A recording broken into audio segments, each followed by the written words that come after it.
Stop, you haven't subscribed to the channel yet. Subscribe now, we have new stories every day. Now let's go. As I parked my pickup truck, I smirked, wondering if Angie would be surprised that I had come home so early. I hadn't finished the repairs yet, but I needed some parts that were stored in my shed. The job site was 120 kilometers away, and I would normally stay there until the work was done. However, when I ordered the part I needed, I found out it would take 3 days to arrive. The farmer couldn't afford to have his thresher idle for that long, and since I often did this kind of repair, I would usually make a few extra parts at a time. If I wanted to pick it up myself, the owner would save at least 2 days, and farming, when it comes to harvest time, time is money. He even offered me an extra $200 when I told him I knew where to get the part. I never told him that I made it myself because technically, although it wasn't illegal, it was frowned upon, and I had good relationships with my suppliers. I turned off the farm road and drove up to my workshop. Smiling, I parked my truck, but I frowned when I saw the cars. A luxurious vintage convertible Mercedes and a black SUV. As soon as I turned the key, the door burst open and a huge black man appeared in the doorway holding a large automatic pistol. Immediately fearing the worst for my wife, I raised my hands and he let me inside. I got a good look at his weapon, and though I had never seen it before, I recognized the silencer. Fear turned to horror when he led me into the dining room, and I saw Angie sprawled out on the table, completely naked. There was a short man, also naked. He smirked. "You weren't supposed to be here, but now seems like the perfect time to share some news. She's really into me, and I'm taking her home with me. We've been sleeping together for about 8 months now, and we've been very fortunate that you've gotten to travel so much." "What? Why, Angie?" She sat up, smirking. "You ruined the whole plan. Damn it. I released his juice right on the spot where you usually sit. So even if I leave and you never find out about it, you'll be sitting right on his juice stains." "Why?" I asked. "He's rich and powerful and gives me everything I want. Sure, I had to leave most of the money at his place, but now you know. Expect to see me in court and designer dresses, maybe even a fur coat, depending on how long this takes." The short man smirked. "Here's the deal. This is a nice place. So when the divorce happens, it's hers. In return, you can keep your business and whatever you manage to save. It doesn't matter whether you agree or not." It's going to happen.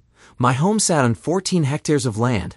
All that was left of the large farm my great-great-grandfather had purchased before this area even became a state. I finally found my voice. "Only over my dead body. Oh, you chosen plan B. I'll give you one more chance." Jerome convinced this man. Jerome was probably around 195 centimeters tall, with bulging muscles, and he smirked. "Got it, boss. I won't break anything on his right hand so he can still sign. Good idea. If he resists, shoot him. Widowed will work just as well, maybe even better." Jerome placed his weapon on the table, ready to kick my ass. I took cover behind the table, right in front of the old-fashioned panoramic window that my loving wife had refused to let me replace. I believed it was raising our heating and cooling costs, but Angie liked the view. He didn't expect it, and I threw one of the heavy oak chairs at him, catching him off guard and knocking him down. The other guy picked up the gun, while the boss yelled at him to shoot me, so I grabbed another chair and hurled it at the window, then jumped out after it. I hit the ground and got to my feet, running. Jerome grabbed his weapon and jumped through the window right after me, shooting as he ran. I heard the gun make a sound like compressed air and saw clumps of dirt fly up in the moonlight. Then I felt as if a hot iron had been dragged across my arm, which made me run even faster. My tool shed was to my right, so I darted towards it and slammed the door shut, locking it behind me. Jerome was cursing at a mile a minute. "You little bastard. Come out or I'll kill you slowly." I desperately looked around for some kind of defensive weapon when I saw it. We lived in an area right on the edge of a ridge, and I had bought one of those weed burners to keep them at bay. Angie liked it, but she complained about having to lug around the heavy propane tank. One day, she showed me a couple of YouTube videos. Elon Musk was actually selling flamethrowers that looked like water guns kids use, but they were sold out. There was another website that copied his idea, using a children's toy as the base. Since I was a welder, machinist, and mechanic, it didn't take me long to figure it all out. I used an old 410 shotgun that a friend had given me because it was damaged and unusable. I bought the necessary parts, inserted a metal pipe into the barrel, then installed the burner head that I had modified so that when turned, the flame could rise about 15 centimeters instead of 10. A side effect was that, with the ignition off, it would shoot out 3 times farther. It was rated at 3,400 degrees at full throttle, and I estimated that when throttled down, the temperature was around 4,000. I added an adapter so it could run on the small cylinders that campers use for stoves and lanterns. A full tank would last about 15 minutes, and I removed the trigger and replaced it with a powerful igniter because the standard one would fail if you tried to light it with the valve wide open. The safety latch was right in front of the trigger guard, and I could open it with a flick of my finger. Angie liked it and called it the blaster, and thus it was born. I managed to screw on a new cylinder while he was pounding on the door, then reached out and unlocked it just as he slammed into it with his shoulder. He stumbled inside, scrambled up with his gun in hand, and started looking for me. When he saw me, the blaster was about 50 centimeters from his face. The last thing he saw on this earth was the flash of flames. When a 3,000-degree flame hits your face from that distance, bad things happen. Your eyeballs melt instantly, and your nose chars down to the cartilage. Your lips burn away, and your tongue resembles a sausage that's been left on the grill too long. The flame sears your throat, scorching your lungs. You collapse to the ground, making choking sounds, likely in excruciating pain, until you die. Not that I cared, but I dragged him out of the shed because his clothes were on fire. I looked at the shapeless mass on his shoulders and remembered the smirk on his face when he was about to attack me. Screw him. He probably got what he deserved, and I wondered how many other husbands had suffered at his hands. My adrenaline was still pumping, and now I was angry. Really angry. I picked up the blaster and the gun, checking the magazine. 3 rounds left. Then it occurred to me that he wouldn't have come without spare ammo, and I found 2 magazines on his belt. I cranked up the gas on the blaster and headed for the house. I didn't have a plan, but as I passed the little sports car, an idea came to me. One long blast from the blaster set it on fire. Even the tires were burning. I waited by the door, expecting them to notice. 3 minutes later, I heard screams, and his second thug opened the door. I shot him twice in the face before he hit the ground, dead as far as I was concerned. I tucked the gun into my belt and walked into the dining room. Angie must have been embracing a nudist lifestyle because she was still naked, just like the bastard. He had a small automatic pistol in his hand, but before he could use it, I set him on fire with the blaster, right in the groin. He was burned from the tops of his thighs to the lower part of his abdomen. I had never heard anyone scream so loudly, and he turned around looking for, I had no idea. He was still holding the gun and emptied the magazine wildly. 2 bullets hit Angie, one in the head, the other in the groin. She was dead before she hit the ground. This was not at all what I wanted, but I didn't have time to dwell on it. Instead, I focused on the jerk. He was still holding the gun, more out of instinct than anything else, but it was empty. The last thing he saw in this world was flames as I blasted fire into his face for 3 seconds. It took him about 5 minutes to die. As I exhaled, I started to sit down when I realized the house was on fire. It seemed I had hit the curtains, and they caught fire. My old house had interior panels made of heart pine, which I had sanded and stained. My insurance agent told me it increased the value by $5,000, but that wasn't the point. The stained wood caught fire pretty quickly. I realized this could solve a lot of my problems, so I ran past the burning car, tossed the dead guy into a wheelbarrow, rolled it to the door, tipped it over, and dropped him next to his partner. I ran back to the shed, slammed the door, jumped into my truck, and slowly drove off, taking the same route I'd arrived by. Just before I went out of sight, there was an explosion and a fireball shot into the sky, so the fire must have reached the car's gas tank. Once I got onto the main highway, I sped up, not encountering a single soul for 20 kilometers. An hour and a half later, I pulled up to a small family motel where I was staying and went into my room. Then a tremor overtook me, along with a wave of regret. I had killed 3 people and was responsible for my wife's death. I didn't sleep for the rest of the night. But when dawn broke, I took a shower, went to the diner next door, and managed to eat a little breakfast. The farmer was surprised to find me at the field so early, and I told him that I had found the part in my truck. Within 2 hours, he was back up and running, and I stayed for half an hour to make sure everything was working fine. I knew it would be bad, but it was still a shock. All that was left of my house were 2 chimneys and a third of the wall on the back porch. The cops, the coroner, and some plainclothes people with police on their jackets watched as I pulled up. One of the sheriff's deputies slowly approached me. I had gone to school with Hall. We got drunk together for the first time when we were 16, went on double dates twice, and I was even the best man at his wedding. What the hell happened? Sorry, buddy. By the time we got here, the fire was nearly out, and there was nothing the firefighters could do. Where's Angie? He put a hand on my shoulder. She was inside. We're waiting for it to cool down a bit so we can recover the bodies. Bodies? Yes, she wasn't alone. There were at least 3 others, and before you ask, we have no idea what's going on. I looked past him and noticed 2 charred corpses in the front and 2 more in what used to be the living room. It all hit me at once. The deaths, the betrayal, and the fact that I hadn't slept for 40 hours straight. I passed out. I woke up in the hospital with an IV in my arm. The paramedics were also friends. It was hard not to know everyone in such a small town, and Sherry placed a hand on my chest. "Stay still, honey. You were in shock. So we brought you to the hospital for observation, and they'll probably keep you overnight." "What happened?" Sherry winced. "I don't know. We've never worked a crime scene like this before, and I hope I never have to again. The only reason we were there was to transport the bodies to the morgue." She realized what she had said and covered her mouth with her hand. "I'm so sorry, Johnny. Let's get you settled in." I was admitted, given a thorough examination, and given a small injection that knocked me out for 11 hours. When I woke up, some sort of alarm went off, and 2 nurses and a doctor came in right away. They put me through a series of small physical and mental exercises and concluded that I was in good shape. "How soon can I get out of here?" The doctor smirked. "In a hurry? The kitchen is serving meatloaf today, and I know you won't want to miss it. Seriously, we'll check on you again in 5 hours, and if nothing unexpected comes up, you'll be able to leave." The nurse stayed behind. "Are you ready for visitors? Who knows I'm here?" Everyone in the county and probably the whole state. A burned-down house with 4 bodies tends to make the news. Hall, the sheriff's deputy, 3 guys from the SBI, and 2 guys who don't want to talk but have federal agents written all over their faces. "Oh, and your family." I might as well get this over with. Call the cops in first. I'll introduce them to each other. One was a homicide detective, 2 were arson experts from the state, and 2 were special agents from Homeland Security. The state guys started talking first. "First, let us express our condolences for your wife. We know this is hard, but are you able to talk?" "Of course, but I don't know what to tell you. 2 days ago, I left with a kiss from my wife and a beautiful home, and when I returned, I found my house burned to the ground with her inside. I probably have more questions for you than you have for me. Let's start with your timeline. I understand you have a business that requires you to travel from time to time, correct?" I told them about my business, as described in Reader's Digest, and how I had to travel 2 or 3 times a month. However, most of my work was local, and I operated from home, traveling anywhere from 1 to 50 kilometers for client jobs. That was my whole business. If you couldn't come to me, I'd come to you, for a very good fee. I suppose you can confirm your whereabouts.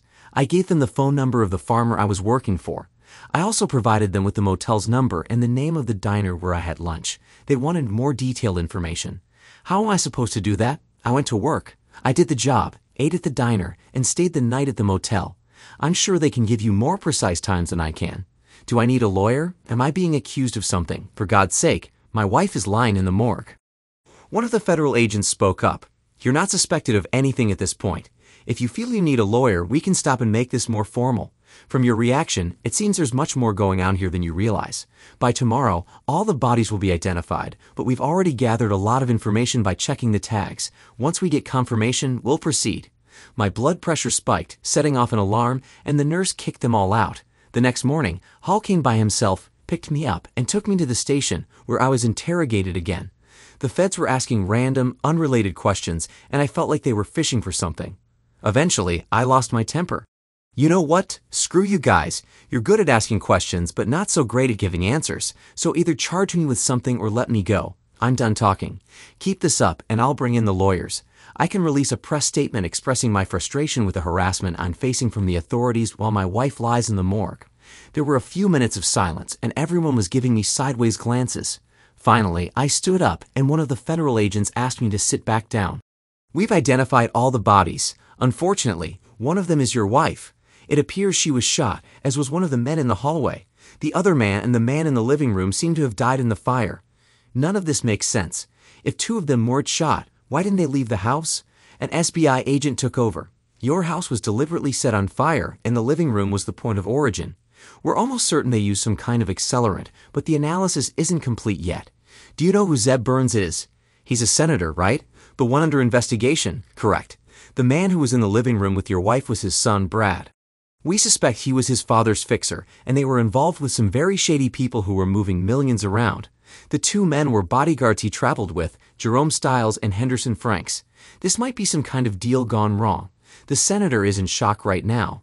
They weren't very good bodyguards if they all ended up dead, were they? Now that you know who they are, could you figure out why they were in my house? I've never heard of any of them, except for the politician."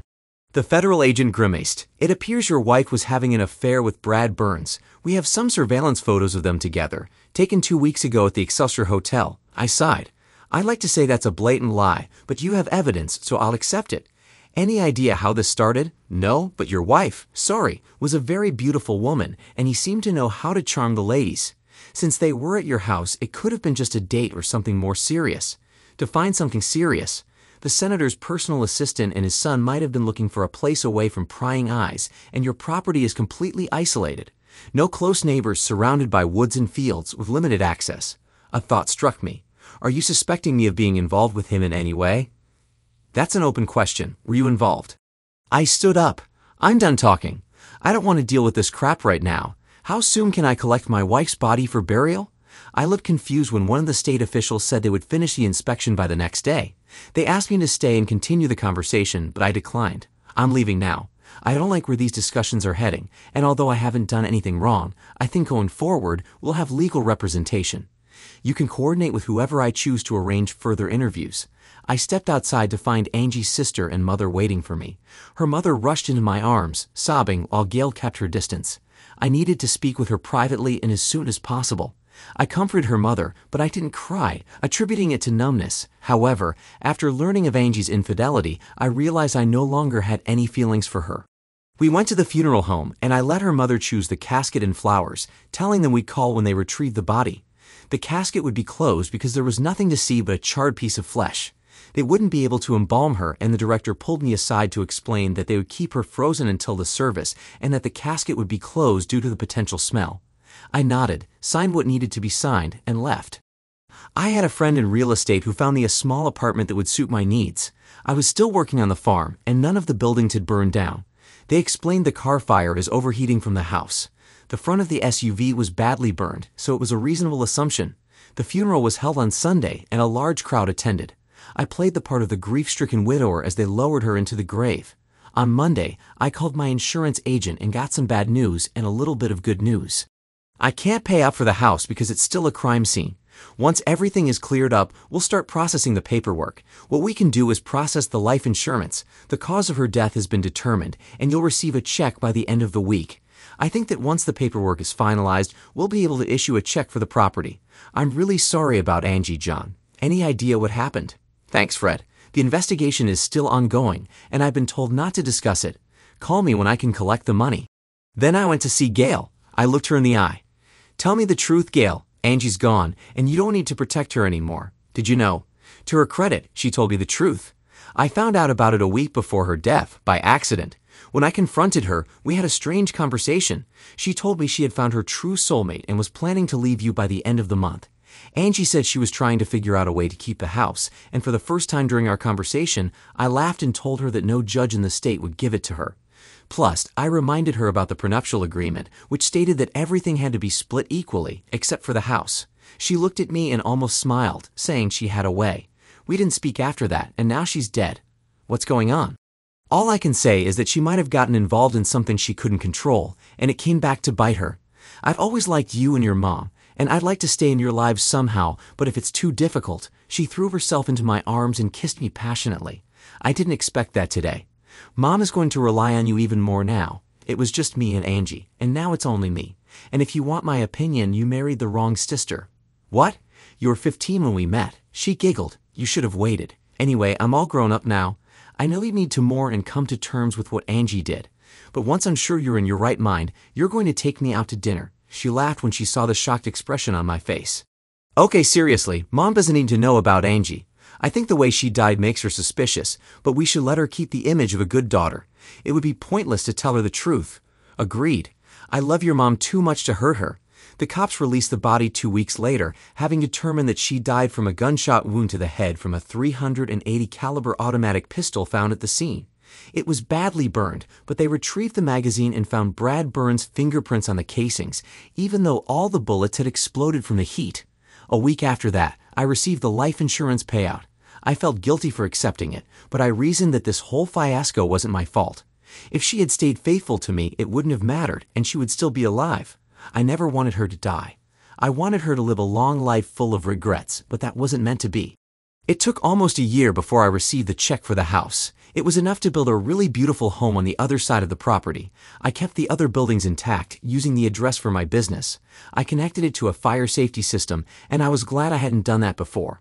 6 months after the incident, they closed the investigation, attributing it to criminal activity gone wrong. They had no evidence that I was there, and I had a solid alibi from the motel manager, the farmer, and the waitress at the diner, so I was cleared from their list of suspects. And that's how I got away with murder. Well, not exactly murder, if you don't count the fact that the guy was a jerk.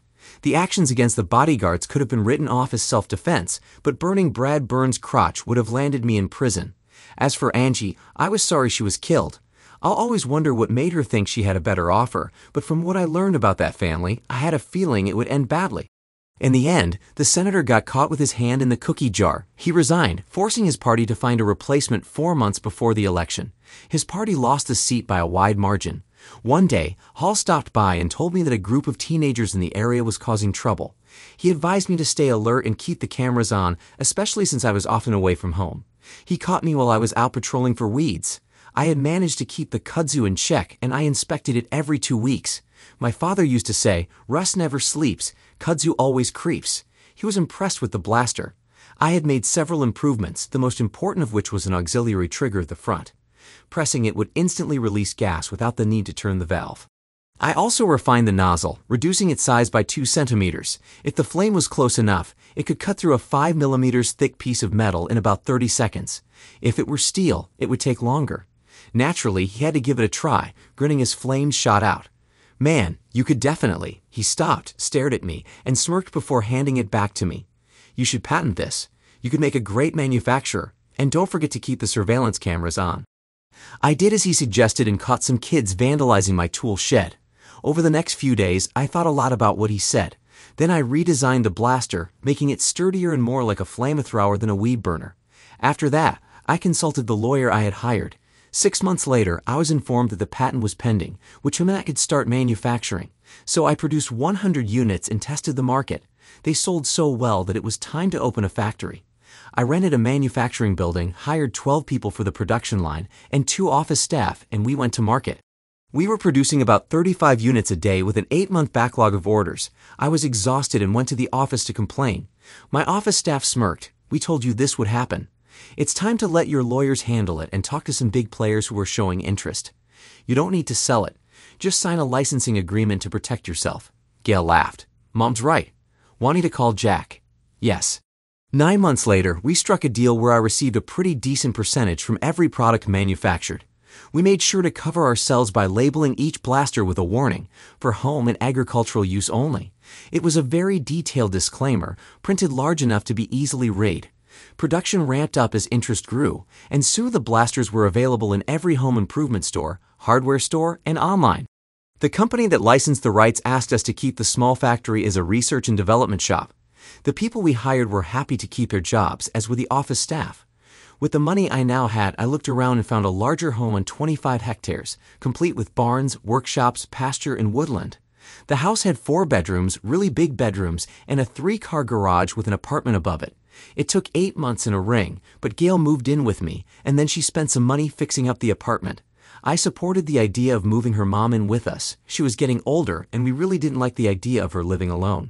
I was woken up by the cry of our baby. I was in a cold sweat. I had been dreaming about Angie. I never told anyone about it, especially not Gail or her mom. That secret I'll take to my grave. Gail mumbled something as I got up, changed our son, fed him, burped him, and rocked him back to sleep. The whole time he was smiling. Earlier, Gail had told me that in about 7 months, he would have a little sister, which made me very happy.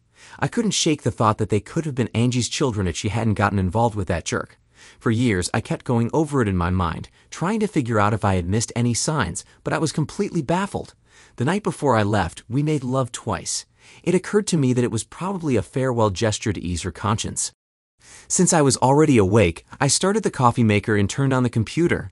I had sold my old business, and now our store was just 5 kilometers away, though I still had to attend meetings every couple of years with the company that held my licenses. Gail had always been with me until the baby was born, and now she split her time between him and her mom. Her mom was quite savvy and more experienced in business, noticing things I would have completely missed. A few years ago, I discovered websites where many stories about cheating wives were posted. One of them had a subgenre called Burn the Bitch, which featured unrealistic forms of revenge against unfaithful spouses. I smirked, thinking that although it happened entirely by chance, I had literally done that. Just then, the coffee maker beeped, and I poured a couple of cups as Gail stumbled out of the bedroom in a torn t-shirt and panties. Her belly was just beginning to show. She had never looked more beautiful. We drank our coffee in silence, and Gail gave me a tired smile. "I'm thinking of having Mom come over this weekend, maybe stay for a few days." "Sure," I said. "You know how much she likes to spoil the little guy." We had settled into a comfortable rhythm of life. I was running my new business, which was doing well, and Gail took care of the household and our son. Her mom had become a regular visitor, often staying with us for extended periods. I appreciated her help, especially when I needed time to focus on work. It had been 2 years since everything happened, and most of the time I could go about my day without thinking about Angie or that night. But sometimes in the quiet moments, it all came rushing back. The fire, the bodies, the betrayal. I wondered if I would ever truly get over it. I knew I had moved on with Gail and our new life, but part of me was still haunted by the past. Maybe it was guilt, or maybe just the memory of how everything had fallen apart so quickly. As I sat there with my coffee, I glanced at Gail. She was rubbing her belly, looking content, and I realized how lucky I was. I had come out of something terrible, and somehow I had found happiness again. But deep down, I knew there would always be a part of me that couldn't forget what happened. I would carry that secret forever, but it was one I could live with, especially now that I had a future to look forward to with Gail, our son, and soon, our daughter. Thanks to everyone who took the time to listen to today's stories. If you enjoyed it, please consider liking and subscribing if you haven't already. Feel free to share your thoughts on the events in the comments below. Take care.